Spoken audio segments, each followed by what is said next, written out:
Okay, it's Beer O'Clock and the Real Ale Guide. Joined by Chris, Real Ale 140, Hello. Facebook, Hello. Twitter, blog, Yeah. and YouTube. And Google Plus. And Google Plus. I keep missing one. Yeah. I'm everywhere. There you go.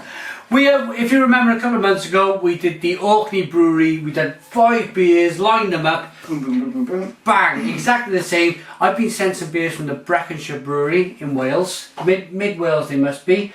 So we're going to do 5 beers in a 2-part series, starting off with a Golden Valley, 4.2%, 1040 OG in the gravity. Unusual to see that on a British bottle. Yeah.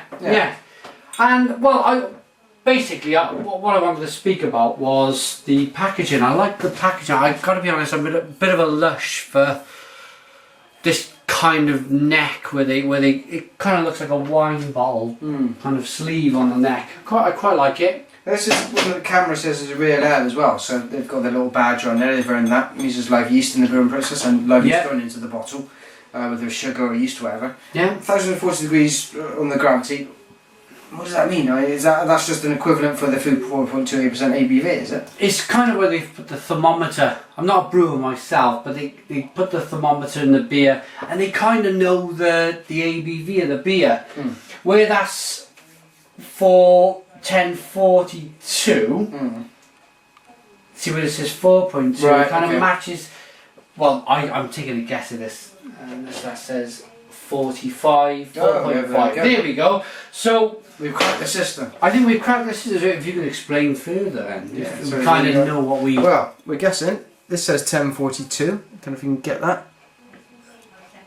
And then on the other side you got 4.2 there. So unusual to see it on a British beer, but maybe I think it's export market. Interesting stuff. Yeah. We've pre-poured these beers because we got a lot to do. Yeah. This is the Golden Valley. What's it look like in the glass, Chris? I got plenty of sediment. Yeah, loads in mine. of chunks in there. Looks kind of pretty though. Yeah. No I head. think if you give it a bit of time to settle, that will probably. Yeah. It's not desperately clear, is it? It's Got plenty of carbonation in your glass. Have you? Oh no, there's sediment. No, that's sediment. It's sediment. Yeah, same as mine. There you go. Should we have a nose? Right. Or what's it look like? First of all, yeah, looks golden. It's a dull golden, but that's the sediment, I think. I got to be honest, I'm washing this beer around, and normally if you were to do that with a beer, you might expect to create some kind of head. I'm not creating anything at all, unfortunately. It's as flat as a pancake, actually. Yeah. I'm I'm not inspired by the smell either. It's a little bit musty. A little bit like aftershave-y. Yeah. Oh yeah, Blue Stratos. Yeah. It's a terrible job, but some of us got to do it. Yeah. Let's give this one a taste. This is for you.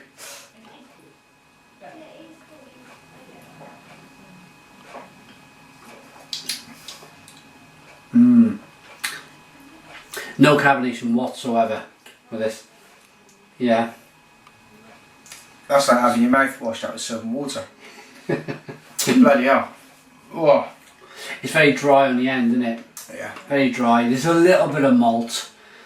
But other than that, if somebody, I think you've got to stand here and be honest, if somebody was to pour this in a pub and give this to you and say, right, I want £3 for this please, or whatever it is if you're watching 20 years in the future, it's 2012 now. Yeah, and if you're watching it in 1972, it's 8 pence or whatever it was. Extortionate, £3 a pint.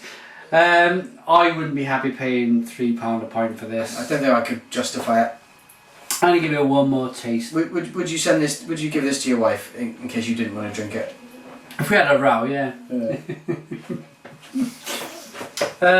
Not much to that at all. No. Quick rating, then I'll probably give that a 3 at best. 3 out of 10. Bit of soap, bit of malt. Yeah, 3. 3 out of 10. That's a generous 3, but 3 it is. Right. Now we're going to move on to the Cribyn with another 2 glasses. That's desperately irritating now, because I know a good thing about Brecon produce a lovely gin, you know. And I was expecting to be able to do the same with the beer. The water up there.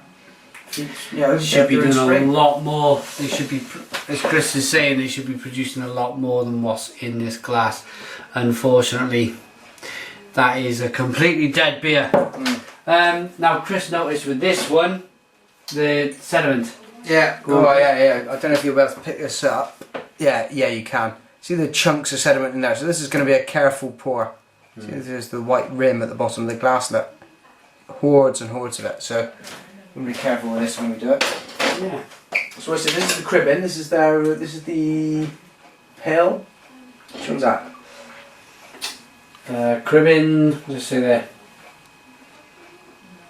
It's the tallest peak one of the tallest peaks in the Brecon Beacons.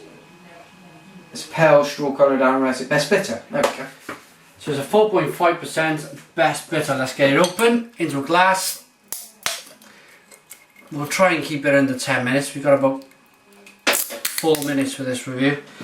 This one looks a lot better carbonated. It's fizzing there in the bottom of the bottle. We'll just grab a couple of glasses. There you go, mate.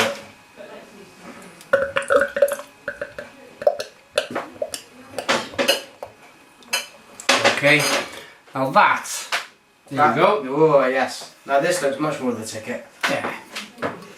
And we reviewed recently a Pale Ale Festival, Welsh Pale Ale Festival. Was this there? I'm not sure.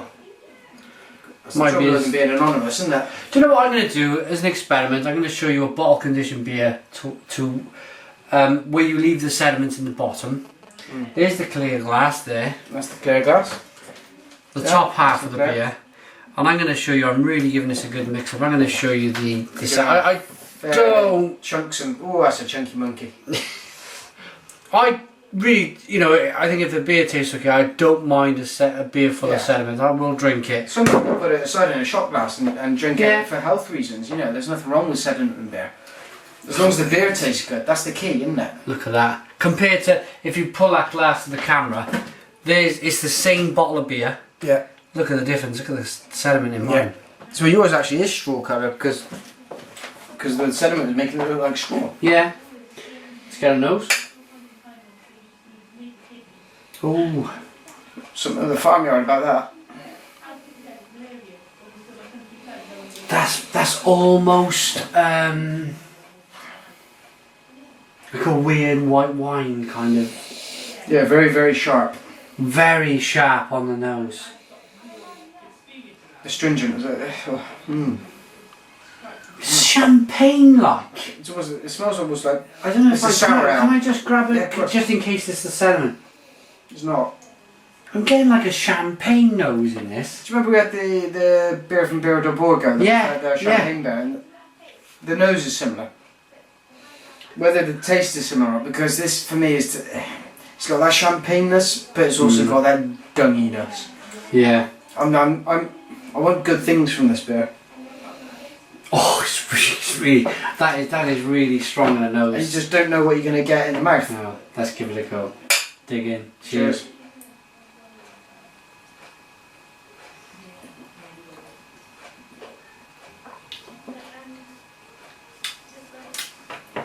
Oh. At the end. It tastes a bit like a saison, like a kind of a like a Belgium style saison. I was drinking a beer that tasted exactly the same as this last night. It was described as a black saison from Sweden, and from the start, have you had a saison before? I can't possibly. I can't. It's that kind of astringent kind of, as you said, this kind of. It's like a sour ale. Yeah, exactly that. If you've ever had a sour cake, if you've ever had the yeast from a sour cake, I know people put them around your office, and they give them to each other and they pass on the yeast. This is what that smell is. That's not bad. If it's meant to be a sour ale, if it's meant to be like a saison style beer, that's not bad. As a best bitter, yeah. This is the weird thing because you expect almost like quite traditional stuff, which is strange because you got like some wine brewery up in Yorkshire doing non-traditional beers, but they're not labelling them with traditional names. Yeah, they don't. They say you make your own mind up, and actually maybe they'd be better off because if you bought this as a best bitter, you'd probably be confused and upset. No, I just. But if you bought it as try this, see what you make of it, what would you think now? if there was no label on the beer and this come out in a jug and said try this, I'd say this is quite a nice saison. If you were calling this a best bitter, I'd say you're way off. Bloody not there. Way off the mark. Way off the mark. Give me a rating, Chris. Final thoughts on a rating. Right. Given what they described it as, I don't like to do this too much, but if you are going to pin yourself down to a kind of a description, I can't go with this as a best bitter. So I'm going to have to go with a 5. I'm trying to find pale straw colours around best bitter brewed. Okay, North Down Challenger, Bramling Cross. This has got all the ingredients for a best bitter. But unfortunately, it tastes like a Belgian saison. It really does. It's like a sour ale. Look at it. With a slight dungy quality. Yeah. If I was to rate this as a saison, I'd probably give it an 8. Just because I don't mean dungy quality in a bad way. I'm from the West Country. Dung is a good thing. Yeah. Sorry. I think if this was a saison, I'd give it an 8 out of 10. It's a very nice tasting saison from Belgium, sour ale. But considering it's not meant to be a sour ale, it's meant to be a best bitter, I'm going to give this a 3 out of 10.